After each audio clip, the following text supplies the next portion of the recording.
ध्यान सब दे सकते हैं। इंसान चाहे तो कुछ भी कर सकता है। क्या बात है भाभी, आप इतनी श्योरिटी के साथ कैसे कह सकती हैं?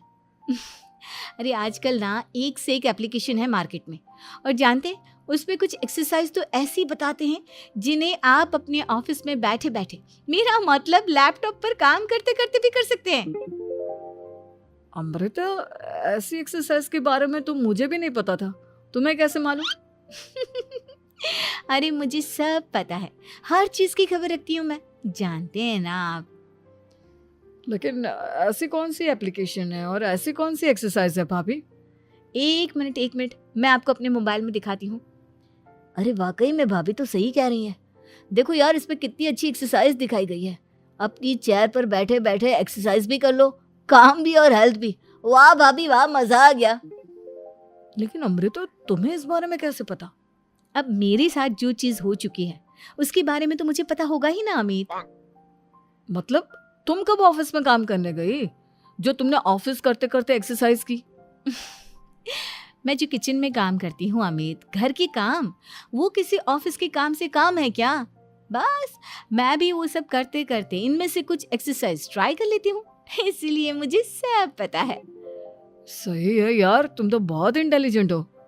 कुछ दिनों के बाद, ये क्या है? एक दोस्त ने मेरे साथ एक मजाक किया है, लेकिन समझ में ही नहीं आ रहा। अरे बेटा, तो अमृता से पूछ लेना, उसके पास कोई ना कोई जवाब जरूर होगा। ठीक कहती है मम्मी जी, मैं सब जानती हूँ। लेकिन अमृता, ये थोड़ा मुश्किल है, सोच लो। मेरे लिए कुछ भी मुश्किल नहीं, दुनिया की कोई भी पहेली हो मैं चुटकी में सॉल्व कर लेती हूँ। अच्छा ठीक है, देखो मेरे दोस्त ने मुझे एक खाली पेपर दिया है और कहा है कि इस पर उसने मेरे लिए कुछ मैसेज लिखा है। अब एक बात बताओ यार, खाली पेपर पर, आई मीन जिस पर कुछ भी नहीं लिखा हुआ, उसे मैं कैसे पढ़कर बताऊं? अरे बस इतनी सी बात, इसे तो मैं चुटकियों में सॉल्व कर दूंगी अमित। लेकिन कैसे बहू, इस पेपर पर तो वाकई में कुछ नहीं लिखा हुआ, एकदम खाली पेपर है, कैसे क्या पढ़ोगी तुम? अमित, एक छोटा सा काम करो, जल्दी से एक मोमबत्ती लेकर आओ। अरे बहू, पेपर में आग लगाने का इरादा है क्या? नहीं मम्मी जी, इस पेपर पर अमित के दोस्त का लिखा हुआ मैसेज पढ़ने का इरादा है। अमित कैंडल लेकर आता है। अब ना बस इस पेपर को धीरे धीरे कैंडल के ऊपर घुमाते रहो, देखना 2 ही मिनट में मैसेज आपकी आंखों के सामने होगा। अच्छा ठीक है, मैं ऐसा करके देखता हूँ। 2 मिनट के बाद, अरे वाकई में इस पर तो अक्षर बनने लगे, लेकिन ये हुआ कैसे? और अमृता, तुम्हें कैसे पता?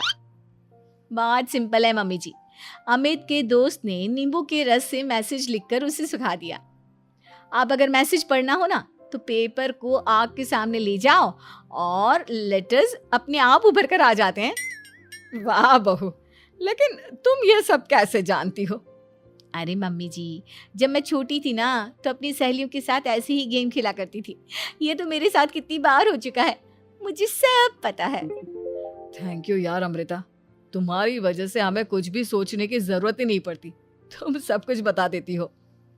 कुछ दिनों के बाद सुमित्रा जी को अमृता के प्रेग्नेंट होने की खुशखबरी मिलती है और सुमित्रा जी अमृता को डॉक्टर के यहाँ लेकर जाती है। देखिए सुमित्रा जी, आपकी बहू की तबीयत बिल्कुल ठीक है, किसी भी तरह की चिंता करने की कोई ज़रूरत नहीं है। लेकिन हाँ, उनको आयरन वाली डाइट खाने की बहुत ज़रूरत है।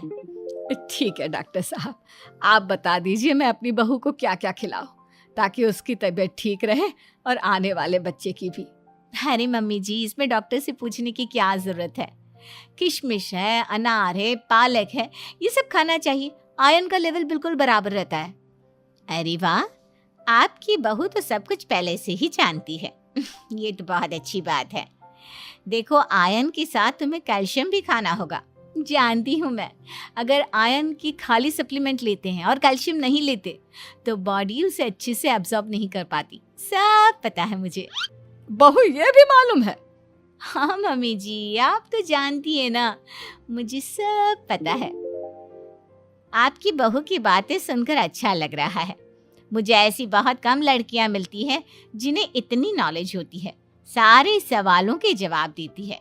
और हमारे इंडिया में तो वैसे भी हालात बहुत खराब है। बिल्कुल ठीक कह रहे हैं आप डॉक्टर साहब, लेकिन मैं उन लड़कियों की तरह नहीं हूँ। बहुत ख्याल रखती हूँ मैं हर चीज़ का। और जानती हैं आप, हमारे घर में तो किसी को किसी चीज़ के बारे में गूगल करने की ज़रूरत ही नहीं पड़ती। बिल्कुल ठीक कह रही है अमृता। अरे कुछ भी पूछ लो, इसे सब पता होता है। अरे वाह, तुम तो बड़ी कमाल की लड़की हो। चलो, ये तो बहुत अच्छी बात है, लेकिन फिर भी डॉक्टर की सलाह पर पूरा ध्यान देना चाहिए। वैसे क्या चाहिए तुम्हें, बेटा या बेटी? अरे डॉक्टर साहब, कुछ भी हो जाए, बस बच्चा अच्छे से हो जाना चाहिए। मुझे तो दोनों में से किसी से कोई भी परेशानी नहीं। और सुमित्रा जी, आप? डॉक्टर मैडम, मुझे तो लड़के और लड़की में कभी भेद करने की आदत ही नहीं है। पोता आए या पोती, मेरे लिए तो दोनों एक बराबर है। सुनकर अच्छा लगा। वैसे आप जानती हैं, हमारे यहाँ पर तो लोगों को बड़ी बेचैनी रहती है ये जानने की कि पेट में लड़का है या लड़की, लेकिन विदेशों में ऐसा नहीं होता। हाँ, वहाँ पर तो सब कुछ पहले से ही बता देते हैं ना। ये भी कोई बात हुई भला? लेकिन तुम्हें कैसे पता कि वहां पर सब कुछ पहले ही बता देते हैं? अच्छा, हाँ, तुम तो सब कुछ पहले से ही जानती हो ना। तुम्हारे साथ तो सब कुछ पहले से ही हो चुका होता है। नहीं मम्मी जी, ये तो मेरे साथ पहली बार हो रहा है, इसलिए मैं ये डायलॉग नहीं बोल सकती। अमृता की बात सुनकर सुमित्रा और डॉक्टर दोनों हंस